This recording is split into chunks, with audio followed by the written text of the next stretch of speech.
What's up, desktopers? Xavier Wills here for Desktop Bodybuilding, and in this video we're discussing Fabian Rabia goes from pro bodybuilding stage to Netflix series in 1 year. Justin Rodriguez not done for 2022. Is he doing with Mr. Olympia? Nick Walker versus Big Ramy in their latest physique updates. William Bonac and Keon Pearson 14 weeks out of the 2022 Mr. Olympia, plus a freaky physique update from a potential classic physique Olympia threat to Chris Bumstead. So we got all that plus much more coming up in this video, guys. I hope you enjoy it.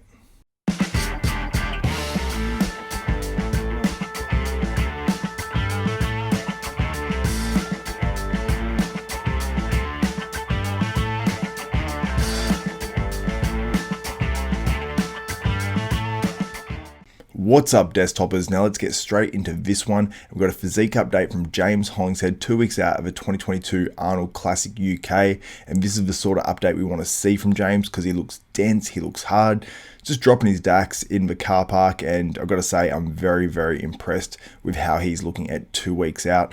He's looking back in that form where he took out that UK Grand Prix and sort of just shocked everyone with how good he looked there. I think he's bringing much of the same here with maybe even a tighter waist as well. So I cannot wait to see what he looks like back on stage in 2022, taking on a damn good lineup with Andrew Jacked, Martin Fitzwater, Mark Hector, a bunch of really good names in that UK Arnold Classic. So let me know what you think in the comments below. How will James Hollingshead do at that UK Arnold Classic? Will he win? Will he be top 3? Will he be second? Let me know what you think in the comments below. Next, we're going to the Classic Physique with some of our Mr. Olympia updates at 14 weeks out. And we've got Mike Sommerfeld.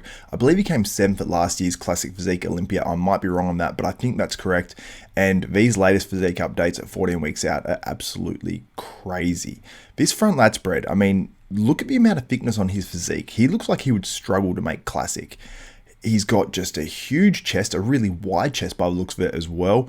You know, thick arms, big lats, big legs, small waist. I mean, really, you look at that and you go, that's an open Mr. Olympia competitor with a very tiny waist. When you look at the side chest, you can see he's got a fair bit of thickness on that pose as well. You can see maybe he doesn't have the amount of development through the arms and whatnot to be an open pro.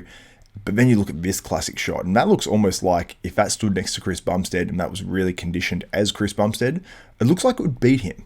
Now, I don't know if Mike Sommerfeld has the, I suppose, potential or maybe the height to beat a Chris Bumstead, but he looks fantastic, and you couldn't really expect any better physique updates coming out of his camp right now, 14 weeks out from Mr. Olympia. He said he's doing things different with his food, and whatever he's doing, it's definitely working for Mike Sommerfeld. Let me know what you think in the comments below. Can Mike Sommerfeld be sort of the shock at the Classic Physique Olympia in 2022? And can he push into that top 5 and maybe even challenge a Chris Bumstead, Urs Kalasinski, and Terence Ruffin, all these guys at the top of the Classic Physique? Let me know what you think on that.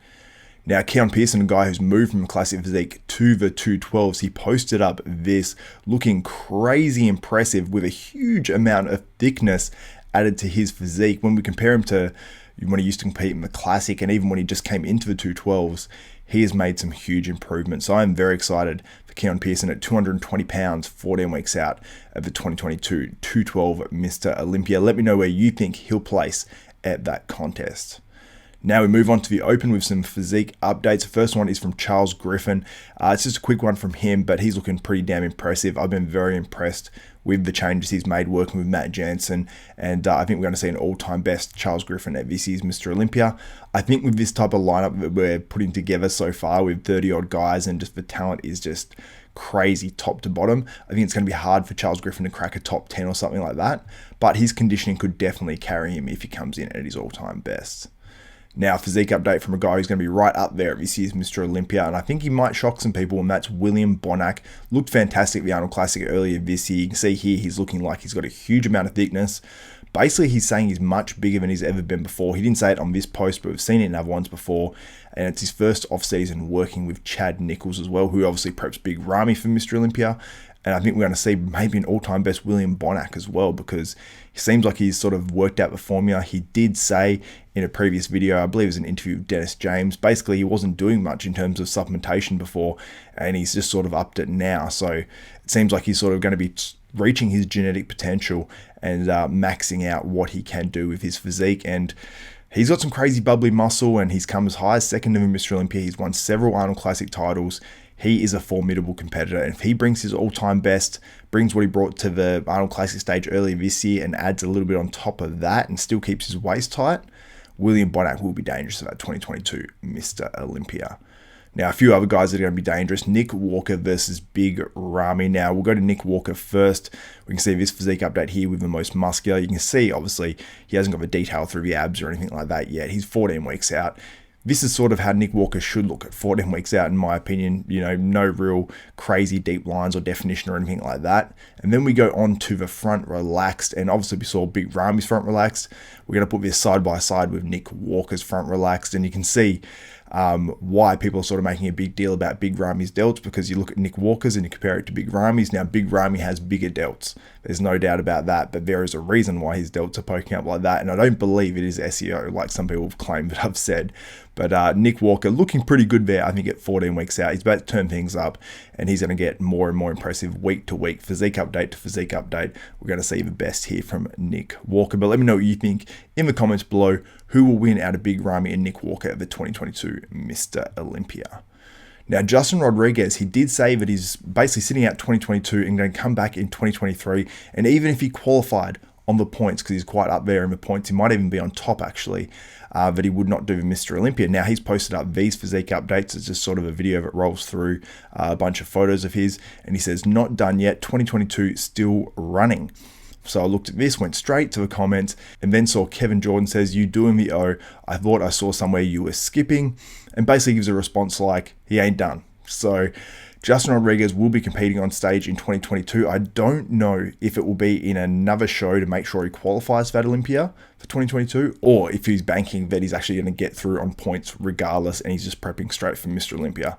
I think he'll do a show prior. He may even do a show where he competes against Mikkel Krizo or Brett Wilkin if he's doing Romania. It's going to be very, very interesting, and I hope that some of these shows get a bit more stacked up with the addition of Justin Rodriguez. And now on to the big story of the video. Fabian Rabia is on the big screen in a Netflix series out of Korea. Now, I can't actually nail down the name of it. He said in his post, Narcos Santos. I saw that somewhere else as well. Then I saw Narcos Saints, and then I saw The Accidental Narco.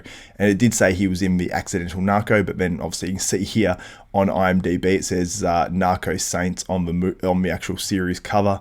And I have seen the other one put somewhere else before as well. So you can see this series has actually just come out. I believe it was just released on Netflix. I don't know if it's going to be on Netflix worldwide or if it's just on the Korean Netflix. I believe it's in a few other countries as well. I at least assume that anyway. And when you go to the top cast, you can actually see him here. And as obviously you can see on the screen right now, you can see him acting. But when you go to the top cast, you can see here, he's quite up there. It says, he's obviously his real name there. It says Fabione Sylvain, or however you pronounce it. He's, only 8 sort of actors down, so he obviously plays a decent role in this. It says Mercenary 3. And on his post on Instagram, he said, it was a great pleasure for me to work on this series, a true series about Korean drug trafficker who pretended to be a shepherd to traffic his drugs. It premieres today, where I have a role as a mercenary along with 4 more mercenaries. It is a great honor to work alongside him. Great cast, thanks. So that's absolutely awesome. We did see that Fabian Rabia, I did actually assume in one of my videos and sort of guess by some of his posts that he was going into acting. That appears to be true, and he's in this new Netflix series, which is really, really cool to see. So let me know what you think if you have actually seen this series. Let me know what you think about him getting into acting. He looks pretty cool. It definitely suits the role, and I'd love to see him in some more acting gigs as well. So let me know what you think about that in the comments below as well. And if you guys enjoy this content, please give the video a thumbs up, smash that like button, also subscribe and hit the notification bell button. That way you'll be notified of every video that goes up from myself, Xavier Wills at Desktop Bodybuilding. And check out our new podcast, Bodybuilding University, with myself and IFBB Pro bodybuilders, Brett Wilkin, Martin Fitzwater, and Nathan Diasha. We've got some really good episodes up there now. There's 14 episodes, actually 13 episodes, and then soon after this video going up, episode number 14 will be up as well. Anyway, guys, I'm Xavier Wills. This is Desktop Bodybuilding, and we are out.